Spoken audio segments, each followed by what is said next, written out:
Hey there guys, Grey Goose here, and today we have some exciting news to share with you. Today, Wizards of the Coast announced with their banned and restricted update the banning of multiple standard cards that we have been waiting to see banned for a while now, and it's going to really shake up the meta. So let's dive into this discussion here. I'm going to tell you a little bit about it now. So first and foremost, Oko is banned. Goodbye to the Elk Maker. Goodbye to the Thief of Crowns. I think this is just going to open up Standard to so many new deck play styles that were sub 50% win rate for a while now.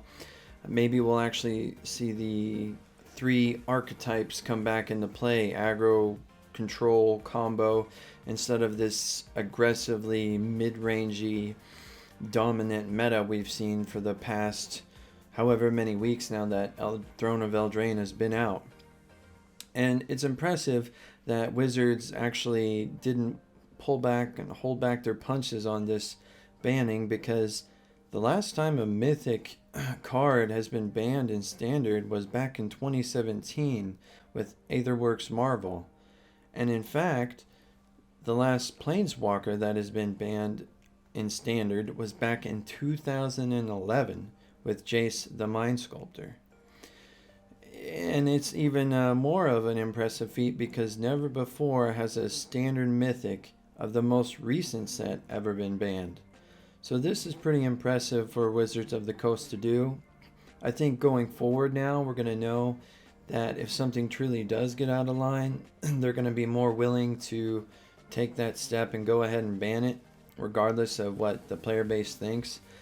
And even though I think some folks are going to be kind of butthurt if they own the paper version of Oko and they lost out on the money, but Standard in general, I think the interest was just totally dive bombing because of how blasé it's been, because of this meta being so monocolored and that green is so dominant.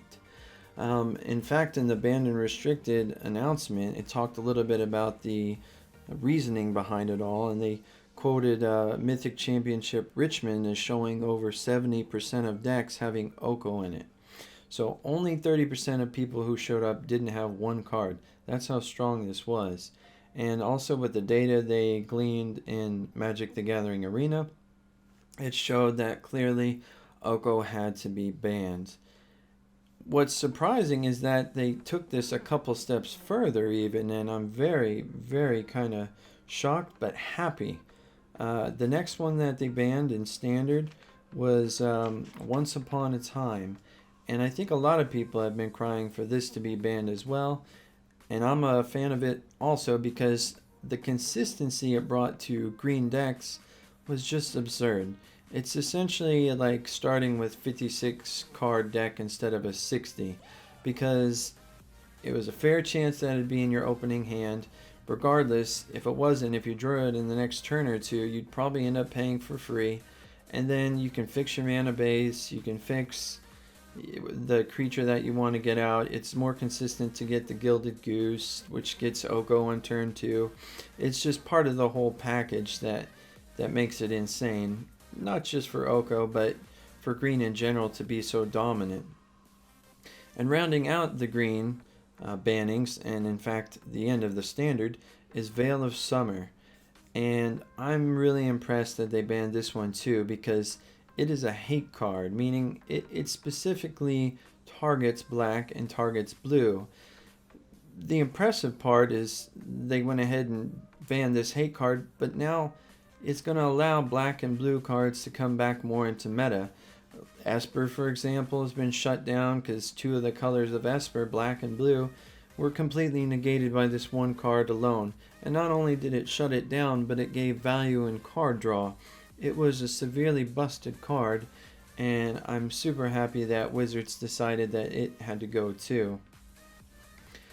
So all in all, these three card bannings I think is going to shake up the meta massively. We've got another month and a half at least before we really even get into the true spoilers for the next set of Magic the Gathering. So This is going to give us plenty of time to have a good attempt at a healthy meta for Throne of Eldraine Standard. Beyond this, they've also had some bannings. It looks like here in Legacy, Renin 6 has been banned. I know Renin 6 was a very popular 2 mana planeswalker, very powerful and very costly now too because of the demand for how powerful it is. So with Jace the Mind Sculptor being unbanned in Modern a while ago, this kind of leaves Renin 6 being the most weird planeswalker banning. And also for Vintage, Narset Parter of Veils has been restricted, so it's not a banning, but they're only allowed to play one of, simply because it shuts down so many other decks with allowing them only to have the one card drawn per turn. So overall, Wizards of the Coast I think did a great job here today.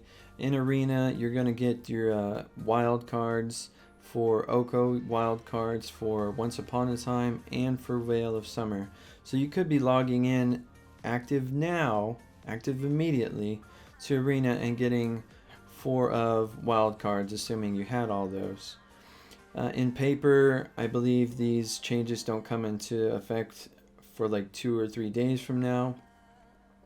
And also noting for Tabletop Brawl, Oko is banned as well. Prior to this, last week he was only banned on Arena Brawl, which is only 1 day a week anyways. But anyways, guys, I just wanted to bring this to your attention. Wizards of the Coast went ahead and put up a nice little article about what they learned as far as power level and such from Throne of Eldraine. There's an article I'm going to put in the description below, the little link. It's worth a read. It kind of shows how they play test and what their thought process is. It, in my opinion, does kind of go back on itself a little bit in that it says it's trying to create fun cards that are playable, strong enough to be playable, but also they don't want them to be too strong. So it kind of leaves you at a gray area, but they go more into depth also about Oko in particular if you're interested in looking at that. Anyways, guys, I'm looking forward to brewing and getting back to my roots as per control. So anyways, we'll be getting some footage up of some decks that aren't just Oko and playing against players that aren't just Oko, so it's going to be a good time all around. Anyways, guys, have a good day. I'll be posting more videos of Magic and other games. Like and subscribe if you would. Thanks, guys.